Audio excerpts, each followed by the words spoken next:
ይሄ ድሮ ደብተሮች ብቻ ጠንቋዮችና መተተኞች በስውር የሚጠነቁሉ ሰዎች ይዘውት በኪሳቸው በስውር ሲጠነቁሉበት የነበረው ዛሬ ደግሞ መልኩን ቀይሮ የመላእክት ስዕል የሚባለውን ስዕል አድርጎ በአደባባይ ወጥቷል። የጥንቆላ ስራ ህዝቡ እንደውም የጸሎት መጽሐፍ እየመሰለው እየደገመው ነው። ምክንያቱም በስመ አብ ወወልድ ወመንፈስ ቅዱስ አሐዱ አምላክ ብሎ ስለሚጀምር። ይሄኛው ደግሞ መጽሐፈ ቱላዳን ይባላል። ይሄ መጽሐፈ ቱላዳን የሚባለው ብዙ አስማትን ያዘ፣ ግርማ ሞገስ፣ መስተፋቅር፣ ሰላቢነት። እያንዳንዱ ካህናት ብየባልልም ጥቂት የማይባሉ ካህናቶች ግን ሙሉ በሙሉ በዚህ አስማት ውስጥና መተት ውስጥ ነው ያሉት። ናናሳየኝ የሚል ኢትዮጵያዊ ካለ ስልኬ 0913685039 ነው፣ ይደውልልኝ። ወስጅ አሳየዋለሁ አስማት እንዴት የኢትዮጵያውያን ኦርቶዶክሳውያን ወንድሞች ከቅዱሳት ስዕላት ከሚባሉት ጋር ወይም ስዕለ አድህኖ ከሚባሉት ጋር አብረው ቀላቅለው ከዚህ በመጻሕፍቶች ጋር አብረው ቀላቅለው እየሸጡት እንደሆነ ሟርተኞች ደጋሚዎች ግልጽ ማድረግ ይችላልው ልፈልጌ ነው ወንድሜ ብንያም። ቤተክርስቲያናችን ውስጥ ያሉ ካህናት አስተምሯቸው አመለካከታቸው መታደስ አለበት። እኛም የተሐድሶ አካሎች ውሸትን ውሸት እውነትን እውነት የምንል እንጂ የሌለ ነገር አምጥተን አለ የምንል አይደለንም። ነገር ግን እኛ ቤተክርስቲያን ያሉ ሰዎች ጠንቋዮች እንዳሉ ያውቃሉ። ይህንን አናውቅም ካሉ ውሸታሞች ናቸው። ቤተክርስቲያኗ እኮ በደንብ እንደምታውቀው እኮ በሯ ላይ አስማት እየተሸጠ ነው። ምን ቀላል እኮ ነው ይሄ በሯ ላይ። መቼም በግዕዝ የሚናገሩ በአሁኑ ሰዓት እነማን ናቸው? ግዕዝ ተርጓሚዎች እነማን ናቸው? ለምንድነው ቤተክርስቲያኗ ያላወገዘች እንደዚህ አይነቱን ግብር? ለምንድነው ከበሯ ላይ ያላስወጣችው ያላቃጠለችው? ለምን አካባዬ ፍሬሚን ገላታኬን ሂማ ጃለለኬን Nageenyi fi jaalalli Kiristoos hunduma keessanitti bakka jirtanitti isiniif haa baay'atu jecha hordoftoonni chaanaalii keenyaa waadaa fannoo miidiyaa akkam jirtu akkam yoo nageessanii akkamiin guyyaa har'aatiin kan nu ga'e waaqni keenya galanni ulfina teessoo isaa irratti saafara ergaa guyyaa har'aa viidiyoo irraati akkuma laaltanii egaa yeroo baay'ee wantoota nama dinqisiisanii fi nama kofalsiisan tu argamaa jira jecha. Warreen kun eessa turanii kaleessa mana kiristaanaa keessa gaafa jiran ifatti ba'anii warreen xonqaayotaa warreen dagaamotaa warra asmaatiidhaan xonqolan kana maaliif balaaleffachuu didan? Kaleessa maaltu afaan isaanii loggome akkuma farda luugama afaan keessa jirutti wanti isaan dhorke eenyudha? Inni biraan kaleessa xonqolaa kan ture xonqolsiisaa kan ture eenyudha isa jedhu akka beektaniifidha. Namni kun kaleessa hojii makkasii keessa nama turee fi hojii xonqolaa keessa warra turedha. Asitti gaafa hojiin xonqolinnaa isaaniitti beekamuu fi irratti baramu asii ba'aniitu kara biraa deeman jechaadha. Dhumarratti ergaa wayii kaa'ee nuti warri taaddusoonii dhugaa jenna.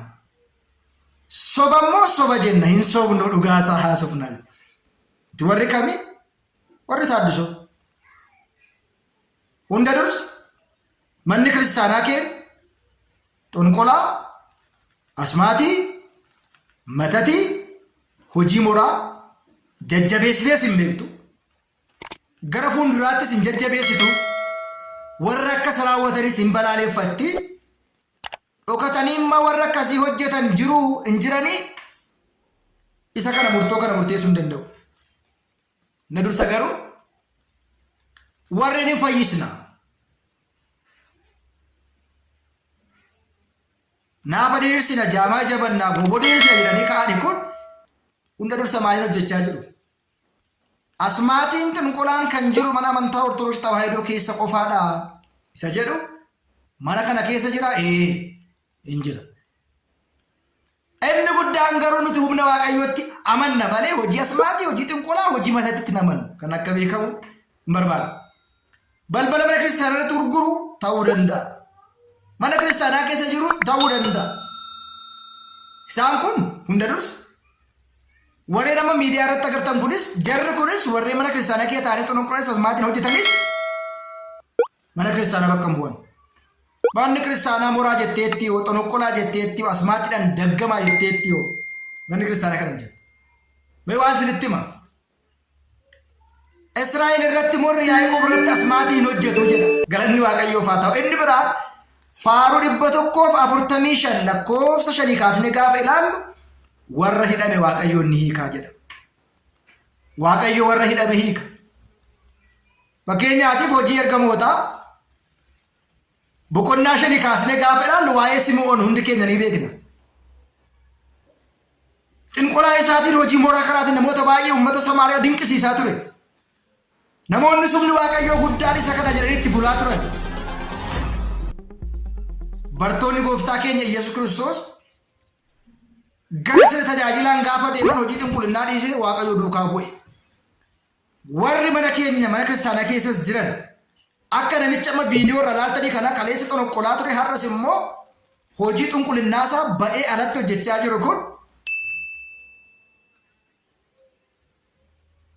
hojiin isaanii morri isaanii homaa wanta fidu tokko illee hin jiru. Humna tokko illee hin qabu kiristaana irratti. Inni guddaan garuu ergaan kun ergaa abboolee akka hin taane, ergaa mana kiristaanaa akka hin taane, ergaa warra taaddisoo, warra shakkitootaa, warra manaafiqii ta'us akka beektan. Inni biraan Waaqayyootti amanuudha. Nuti Waaqayyootti malee xonqolaatti hin amannu. Inni biraan macaafotii garaagara kakaasuu barbaadeera kan akka tulaadhaan maal jedheera. Hojii xinqulinnaa macaafni barsiisu isa kamidhaa? Kunoo isumatu beeka warra ammaa dhageessan kanatu beeka warruma taa'ee waan kana hojjechaa jiru. Warri harka isaanii qulqulluu hin taane kaleessas mooraa morsiisaa turan har'as warra kan akkatti tilmaamuu danda'u.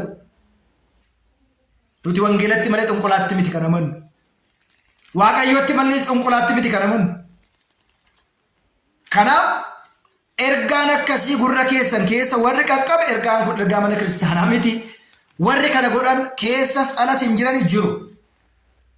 Kaleessa maan himne as keessa taa'anii warreenuma akkasii kana warra maratee olii gaddeemu kanatu biyyas balleessaa jira. Kanuma akka namicha kanaatu. Innis maratee kan inni jiru abboolii fakkaachuuf ta'a. Luboota fakkaachuuf ta'a. Monoksee tajaajiloota fakkaachuuf ta'a. Garuu kun tajaajilaas miti. Mana kiristaanas bakka hin bu'u. Ofii isaatii hojii hojjetu waltajjiratti bahee dubbachaa jira. Maaliif? Sisteematti hin deemaa ture hojii hojjechaa ture waan beekuuf ba'ee akka barbaade haasa'aa jira jecha. Kanaaf egaa ammas irra deddeebi'ee qophii dhimma keenya kutaa arfaffaa keessatti hojiin akkasii kun warri hojii akkasii hordofanis warri hojjechiisanis warri hojjetanis Waaqayyoon murtoo isaatiin guyyaa murtoo akka isaan gaafatu beekuun barbaachisaadha. Humna Waaqayyoo humni seexanaa akka hin caalle. Ogummaa Waaqayyoo ogummaan namaa akka hin caalle. Beekuu fi baruun namni Waaqayyoon qabu hunduma qaba. Humna qaba, irree qaba. Hunda gochuu danda'a. Afura hamaa mo'achuu, afura xinqola, afura matatti, afura maajika, afura sheekii hunduma mo'achuu danda'a. Kanarratti hundi keessan beekuu akka qabdanii fi warri lapheen keessan gara lamatti hiramee jiru, gara xinqolaattis, gara mana Waaqayyoottis, gara wangeelaattis, gara waa biraattis hiramee jiru, laphee keessan deebisaa. Hojii akkasiirraati, hojii moraarraati, hojii morsiisurraati, hojii xonqolsiisurraati sis deebi'aati hara keessan qulleessa, barruu keessan Waaqayyootti kenna. Dhiifama Waaqayyoon gaafadha jechuudha kanan barbaadu.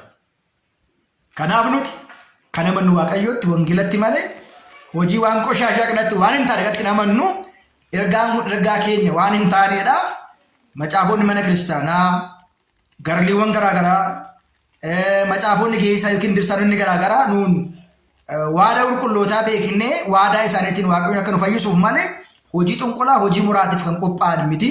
Kiristaanni kana hin beeku. Namichi kun hojii isaa hojjechaa ture, hojii dhokataa isaa kaleessa hojjechaa ture. Ifatti waltajjiitti baasee haasa'aa jiraachuus akka beektan barbaadetanii galatoomaa Waaqayyoon laphee nuuf haa kennu, gara isaatti nu haa deebisu.